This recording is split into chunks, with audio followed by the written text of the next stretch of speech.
Hello students and welcome back to the channel once again. In today's video, we are going to discuss about the most important MCQ of the chapter Principles of Inheritance and Variation. This is going to be the part 1 of this chapter.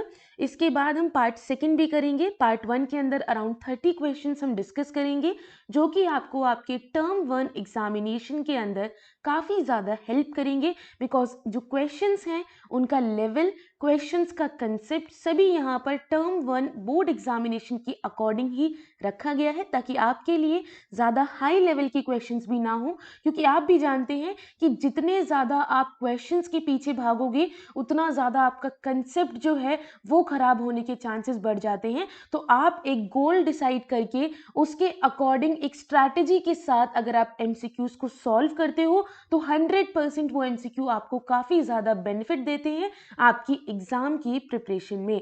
I hope आप सभी ने principles of inheritance and variation से पहले के previous सभी chapters की MCQ video already देख ली है। अगर आपने वो वीडियोस नहीं देखी हैं तो डिस्क्रिप्शन बॉक्स में आपके लिए मैंने टर्म 1 एमसीक्यू की प्लेलिस्ट का लिंक ऑलरेडी गिवन है, वहाँ पर मैंने आपको वो लिंक दे दिया है। आप उस लिंक को जाकर ज़रूर देखें, वहाँ पर आपको सभी प्रीवियस जो आपके एमसीक्यू चैप्टर्स में करा चुकी हूँ उन सभी की जो लिंक है वो आपको वहाँ पर मिल जाएगी। आप उन चैप्टर्स को भी ज़रूर करो, बहुत इंपॉर्टेंट चैप्टर्स हैं और ऐसा कभी नहीं हुआ है कि आप किसी ट्रिक के ज़रिए किसी चैप्टर को करो और तुक्के के अलावा वो चैप्टर आपका ज़्यादा ठीक हो जाए। कभी कभार तुक्का लग जाता है लेकिन मोस्ट ऑफ द टाइम आपके कंसेप्ट्स क्लियर होने चाहिए। ओके तो प्लीज़ उन वीडियोस को ज़रूर देखो। हर एक चैप्टर की वीडियो उतनी ही ज़्यादा इंपॉर्टेंट है जितना एक चैप्टर अपने आप में।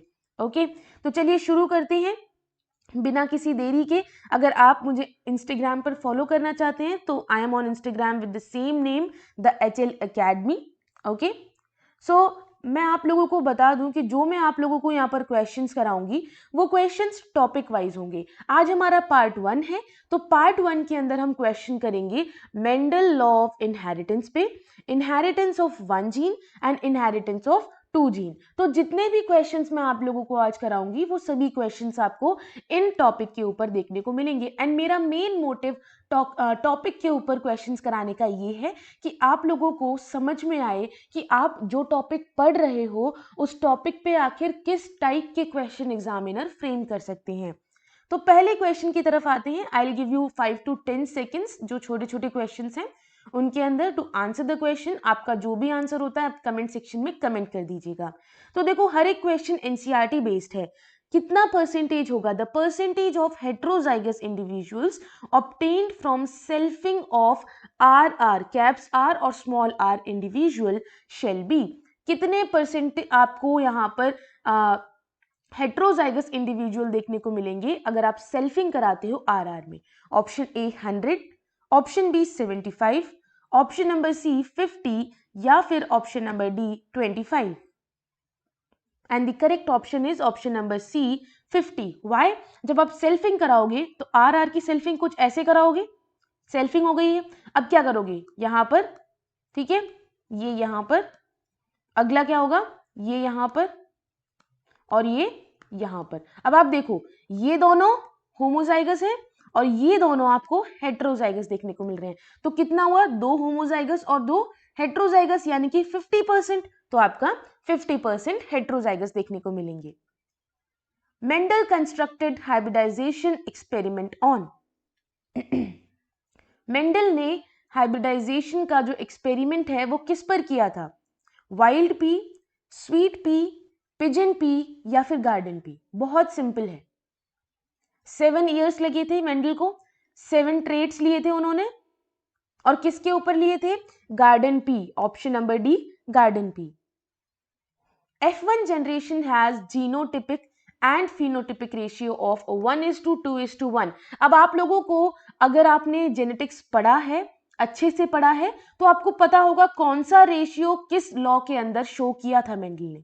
तो यहाँ पर F1 जनरेशन में अगर जीनोटिपिक और फिनोटिपिक का रेशियो 1:2:1 है देन ये कंडीशन क्या कहलाती है? यहाँ पर ऑप्शन नंबर डी सही होगा। वाई? कि यहाँ पर एक ही कैरेक्टर को लिया गया है, मोनो हाइब्रिड क्रॉस कराया गया है विद इनकम्प्लीट डोमिनेंस। अगर दोनों का ही रेशियो सेम आ रहा है 1:2:1, इसका मतलब क्या है कि डोमिनेंस नहीं है, इनकम्प्लीट डोमिनेंस की कंडीशन यहां पर आपको देखने को मिल रही है। A child of blood group O, एक चाइल्ड है जिसका ब्लड ग्रुप ओ है, then that child can not have parent of blood group. किस ब्लड ग्रुप के पेरेंट उसके नहीं हो सकते हैं, बताओ। Exactly, option number A B and O. ठीक है, ए बी एंड ओ, यहां पर ब्लड ग्रुप, अब ये एक फादर का मदर का इस तरीके से आपको बताया गया है, तो इस तरीके का ब्लड ग्रुप नहीं हो सकता उस बच्चे के पेरेंट का जिनका ब्लड ग्रुप ओ है। क्रॉस बिटवीन, जब आप क्रॉस कराते हो हाइब्रिड कैरेक्टर के बीच में प्लस रिसेसिव पेरेंट, पेरेंट और ये कैरेक्टर, तो इसका आप कैरेक्टर का रिसेसिव पेरेंट के साथ, जैसे ये है, ठीक है, तो इसके साथ आपने यहां पर क्या करा दिया, क्रॉस करा दिया हाइब्रिड का, तो ये कौन सा क्रॉस कहलाता है?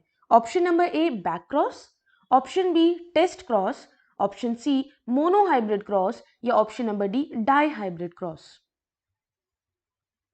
बिल्कुल करेक्ट है, option number B test cross. ठीक है, जब हम टेस्ट क्रॉस की डेफिनेशन ही यही है कि हम जब यहाँ पर कैरेक्टर को रिसेसिव पेरेंट के साथ जब भी यहाँ पर क्रॉसिंग ओवर कराते हैं, दैट विल बी नोन, जब हम बैकवर्ड जाएंगे that will be known as test cross. Which Mendelian idea is depleted by a cross, ठीक है, कौन सा मेंडल का यहाँ पर लॉ बताया जाएगा एक ऐसे क्रॉस में जिसमें F1 जनरेशन जो है वो दोनों ही पेरेंट्स को रिजेंबल करती है, ठीक है, डोमिनेंट भी और रिसेसिव भी। तो इसका सही आंसर क्या होगा? ऑब्वियसली जब दोनों अपने आप को शो कर रहे हैं, डोमिनेंट भी और रिसेसिव भी, रिसेसिव कैरेक्टर नहीं शो कर रहा है, then it will be known as codominance. Co मतलब दोनों अपने आप को शो करेंगे, डोमिनेंस मतलब डोमिनेंट शो करेंगे। Which one explains the appearance of trait in F1 generation? F1 generation के अंदर जब ट्रेड शो हो रहे हैं तो वो किस पर्टिकुलर लॉ के अकॉर्डिंग आप एक्सप्लेन कर सकते हो? एग्जैक्टली जब कोई भी कैरेक्टर अपने आप को किसी भी जनरेशन में शो करता है उसे हम कहते हैं डोमिनेंस। ठीक है, अगर यहाँ पर कैपिटल आर है, यहाँ पर स्मॉल आर है और आपको आगे आने वाली जनरेशन में सिर्फ कैपिटल आर देखने को मिल रहा है, दैट मीन्स इसने अपने आप को शो किया है। ठीक है, यहाँ पर डोमिनेंट कैरेक्टरिस्टिक शो करिए तो लॉ ऑफ डोमिनेंस सही आंसर होगा। A cross between all P plant with green pods, ठीक है, समझ लो ग्रीन पॉड्स हैं, and all dwarf P plant with yellow pods, आप इसको स्मॉल जी में ले लो, ठीक है, ये प्रोड्यूस करते हैं toll F2 plant.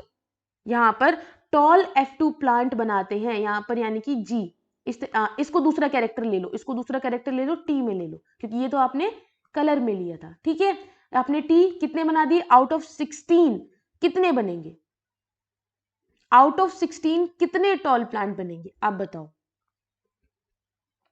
Obviously 12। Why? Because यहां पर आप क्या ले रहे हो, ग्रीन पॉट्स ले रहे हो, अपने आप को डोमिनेंट जो है वो भी जरूर शो करेगा, डोमिनेंट भी शो करेगा और टॉल में भी शो करेगा, तो डोमिनेंट और रिसेसिव इन दोनों के ऊपर पूरा जेनेटिक्स टिका हुआ है। ठीक है, इन अ प्लांट जिसमें फ्रूट आर है, ठीक है, dominant over fruit yellow, red fruit dominant है येलो फ्रूट के ऊपर, टॉलनेस डोमिनेंट है शॉर्टनेस के ऊपर यानी कि ड्वार्फनेस के ऊपर, तो प्लांट जो है उसका जीनोटाइप है आर आर और टी टी। ठीक है, उसको हमने क्रॉस किया with the plant of R R T T, इस तरीके से। तो आपकी प्रोजेनी क्या बनकर आएगी, आप इसका क्रॉस करो एंड देन मुझे बताओ, आप इसका क्रॉसिंग ओवर कराओ, ठीक है, कुछ इस तरीके से। ठीक है, अब क्रॉसिंग ओवर जब आप कराओगे तो आपको इसका आंसर मिल जाएगा। तो कितना आंसर मिलेगा आपको बताओ? सभी रेड फ्रूट होंगे, ठीक है, क्योंकि सभी में डोमिनेंट कैरेक्टर आपको देखने को मिल जाएगा, क्योंकि आर आर आपको सब में देखने को मिल रहा है, यहां पर भी और यहां पर भी आर इसके ऊपर डोमिनेंट हो जाएगा, राइट। तो सारे के सारे रेड फ्रूट होंगे, ऑप्शन नंबर बी सही है। और टॉल जो है वो 50% होंगे, क्योंकि यहाँ पर ड्वार्फनेस भी मेंशन्ड है, और इसमें देखो दोनों में ही ड्वार्फनेस है, तो टॉल सिर्फ आपको 50% देखने को मिलेंगे।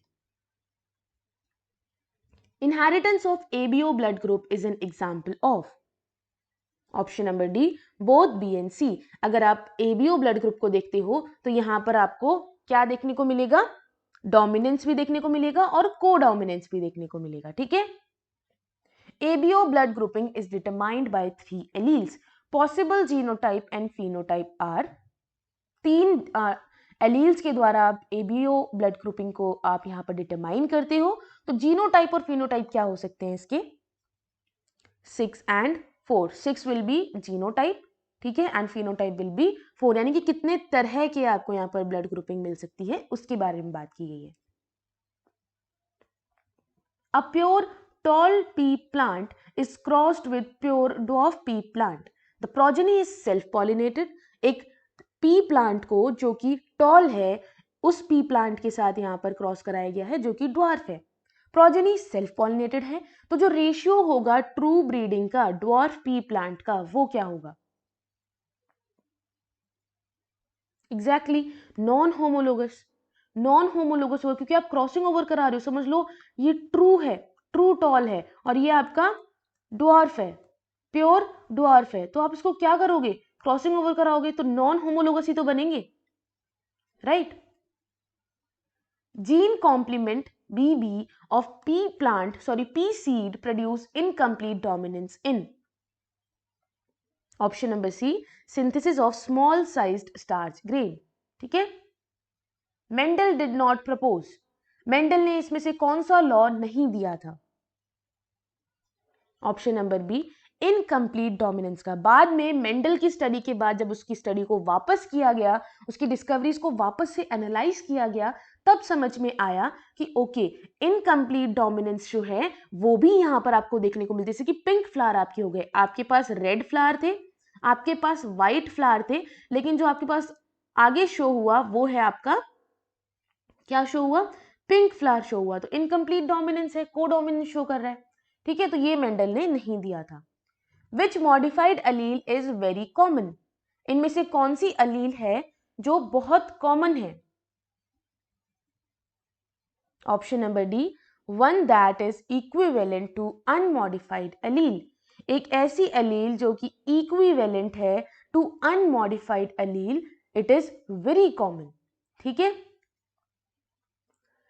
टीटी मेट्स विद टीटी, ठीक है, T will mate with TT. What will be the characteristics of offspring?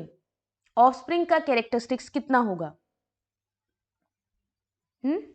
Obviously option number B 50%। आप देख लो, इसको इससे कर दो और इसको इससे कर दो, कितना हो गया, 50% हो गया, सॉरी इसको यहां से करो, ठीक है, हो गया ना 50%, क्योंकि ये इससे होगा ये इससे होगा, राइट। तो यहां पर क्या हुआ, ये हो गया और ये हो गया, दो इसके आ गए दो इसके आ गए, तो 50% will be recessive. A binomial expression used by Mendel was, Mendel ने कौन सा एक्सप्रेशन यूज किया था, ऑप्शन नंबर सी। आप पढ़ते हो ना a प्लस बी का होल स्क्वायर, पढ़ते हो ना, वैसे ये ax प्लस बी वाई का whole square.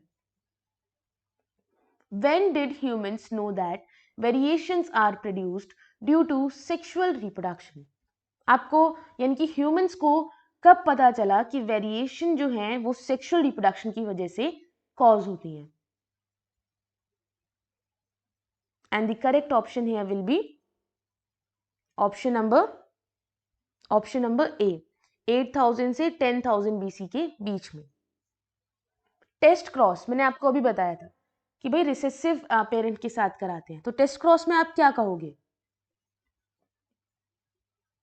Option number C crossing the F1 hybrid. मैंने पहले भी कहा था हाइब्रिड को आप किसके साथ कराते हो, रिसेसिव पेरेंट के साथ क्रॉस कराते हो, तो रिसेसिव जीनोटाइप के साथ आप क्रॉस कराओगे, that will be known as test cross. Definition पता होनी चाहिए आपको। In case of incomplete dominance F2 generation has, अगर इनकम्प्लीट डोमिनेंस होता है तो F2 generation will have option number A, genotypic ratio which is similar to phenotypic ratio. ठीक है। Identify the wrong statement with reference to the gene I that control ABO blood group. बताओ। And the correct option here will be option number B. जब IA और IB ये दोनों present हैं एक साथ तो ये अपने आप को मतलब एक तरीके से सेम टाइप ऑफ शुगर यहाँ पर ये क्या करेंगे, एक्सप्रेस करेंगे। ठीक है, जो कि कंट्रोल करेगा ABO ब्लड ग्रुप को। Right, clear. तो अब आप ये बताओ, ABO ब्लड ग्रुपिंग को कंट्रोल करने के लिए आई जीन का कौन सा रेफरेंस गलत है? B option. भाई शुगर एक्सप्रेस अगर ये कर रहा है, सेम कैसे कर सकते हैं? है तो दोनों डिफरेंट ना। Clear. Which is true of law of independent assortment? Law of independent assortment के लिए इनमें से कौन सी स्टेटमेंट सही है? And the correct option here will be it is not applicable to genes present on the same chromosome. इनमें से independent assortment के लिए कौन सा सही है कि इंडिपेंडेंट असॉर्टमेंट के लॉ के according it is not applicable to gene जो कि सेम क्रोमोसोम पर प्रेजेंट होते हैं। Right, genes located on the same locus, वो जीन जो कि सेम लोकस पे लोकेटेड है बट हैविंग डिफरेंट एक्सप्रेशन, जिनके एक्सप्रेशन डिफरेंट है यानी कि अपने आप को अलग एक्सप्रेस कर रहे हैं, they will be known as multiple alleles, codominants, oncogenes and polygenes. And the correct option here will be multiple alleles. यहां पर आप एलील्स रखना, ठीक है। ओके, सेम लोकस से प्रेजेंट है। How many characters with contrasting traits were chosen by Mendel in case of pea pod? मैंने पहले भी कहा था कि आप लोगों को मेंडल के लॉ के अकॉर्डिंग उनके कितने टाइम में उन्होंने अपना एक्सपेरिमेंट किया था, कितने कैरेक्टर्स लिए थे, इन सभी के ऊपर क्वेश्चंस देखने को जरूर मिलेंगे। And the correct option here will B, बताओ, पी पॉड के लिए उन्होंने कितने कैरेक्टर्स लिए थे? Option number D 3। ठीक है। Heterozygous tall plant is self, heterozygous tall plant को सेल्फिंग कराई है, उसने प्रोड्यूस किए हैं टॉल और ड्वार्फ दोनों प्लांट। इसमें कंफर्म होता है कौन सा लॉ मेंडल का? Law of segregation. Which is correct about trait chosen by Mendel? Mendel ने जो ट्रेट चूज किया था उसके अकॉर्डिंग कौन सा स्टेटमेंट करेक्ट है? Option number C, green colour के पॉड जो है वो डोमिनेंट थे और येलो कलर के पॉड जो है वो कैसे थे? देवर रिसेसिव। ठीक है, क्लियर है ये बात? हाँ जी बच्चों, आगे बढ़े। चलो, अ डाई हाइब्रिड कंडीशन क्या होगी? इनमें से जो डाई हाइब्रिड कंडीशन है वो क्या होगी?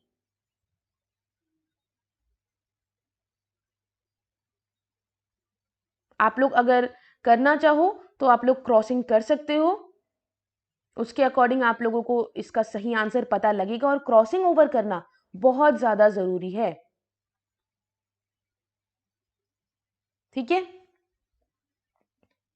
चलो आगे बढ़े। कर लिया आप लोगों ने?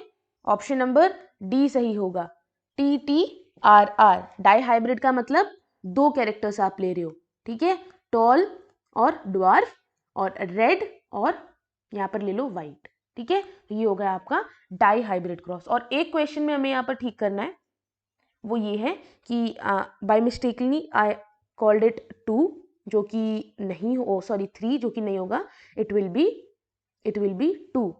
ठीक है, यहां पर उन्होंने मेंडल ने पी पॉड के अंदर कितने कैरेक्टर्स लिए थे? 2 लिए थे, यानी कि पॉड की शेप ली थी एक तो कि इन्फ्लेटेड होगा या फिर कंस्ट्रिक्टेड होगा, और पॉड का कलर लिया था, ग्रीन होगा या फिर येलो होगा। ठीक है, तो ये उन्होंने 2 यहां पर कैरेक्टर्स लिए थे। आगे बढ़ते हैं, डाई हाइब्रिड भी पता चल गया। Snapdragon, capital R, caps R and small R. इन्होंने डिटरमाइन किया है red, pink and white colour को। जब आप F1 हाइब्रिड कराते हो RR एंड स्मॉल r का, तो उनको क्रॉस कराया जाएगा डोमिनेंट पेरेंट के साथ। तो जो रेशियो होगा ऑफस्प्रिंग का वो क्या निकल के आएगा, कुछ इस तरीके से है। ठीक है, इनका हाइब्रिड जो है और इसका हाइब्रिड जो है, इसको क्रॉस कराया गया डोमिनेंट पेरेंट के साथ। क्लियर? तो जो रेशियो क्या निकल के आएगा, 2 रेड के निकल के आएंगे और 2 पिंक के निकल के आएंगे। ठीक है, clear? A test cross is performed to know, भाई हाइब्रिड को रिसेसिव पेरेंट के साथ क्यों कराते हो, क्यों परफॉर्म कराते हो, क्यों क्रॉसिंग ओवर कराते हो, ताकि हमें जीनोटाइप मिल सके F2 में डोमिनेंट। ठीक है, the allele which is unable to express its effect in the presence of another is known as, एक ऐसी एलील जो कि अपने इफेक्ट को शो नहीं कर पा रही है, एक्सप्रेस नहीं कर पा रही है in the presence of some other allele, उस कंडीशन को हम क्या कहेंगे, कोडोमिनेंस, सुप्लीमेंट्री, कॉम्प्लीमेंट्री या फिर recessive. And the correct option here will be option number D, recessive. ठीक है, एलील जो कि अनेबल है अपने आप को एक्सप्रेस करने के लिए, हम सभी जानते हैं जो अपने आप को एक्सप्रेस कर देती है दैट इज डोमिनेंट। ठीक है, जो एक्सप्रेस नहीं कर पाती है that is recessive. Clear? So I hope आप लोगों को सभी क्वेश्चंस अच्छे लगे होंगे। इन केस आप लोगों को कोई भी डाउट है तो आप नीचे कमेंट सेक्शन में कमेंट करके मुझसे पूछ सकते हो। I will try my best कि मैं आपका डाउट क्लियर करूं। अगर आप चैनल पर न्यू हो तो प्लीज चैनल को सब्सक्राइब कर लो। आपके टर्म 1 एग्जामिनेशन में मैक्स टू मैक्स अब 15 डेज बाकी हैं, तो इन 15 डेज में हम काफ़ी सारी जो MCQ सीरीज हैं इन सभी के अंदर बहुत सारे क्वेश्चंस आपको प्रोवाइड करेंगे, लेकिन मेन मोटिव ये होगा कि ज़्यादा MCQ ना होकर वो MCQ हो जिनकी क्वालिटी जो है वो बेटर है। क्वांटिटी जो है वो इतनी ज़्यादा मैटर नहीं करती, क्वालिटी ज़्यादा मैटर करती है। तो I will try my best कि आपके सारे डाउट्स क्लियर हो और आगे आपके जो चैप्टर्स हैं, हमारा एक चैप्टर और बचता है, उसके MCQs भी हम ज़रूर करेंगे ताकि आप लोगों को कोई भी दिक्कत ना आए आपके टर्म 1 एग्जामिनेशन में। Thank you so much for watching. मिलते हैं जेनेटिक्स के पार्ट 2 के साथ, जिसके अंदर हम आगे के और काफ़ी सारे क्वेश्चंस को करेंगे। आगे के कई टॉपिक्स हैं जिनके क्वेश्चंस हमने अभी नहीं किए हैं, उनको हम पार्ट 2 में कवर करेंगे। So guys with that's it, thank you so much, have a good day. मिलते हैं न्यू वीडियो के साथ।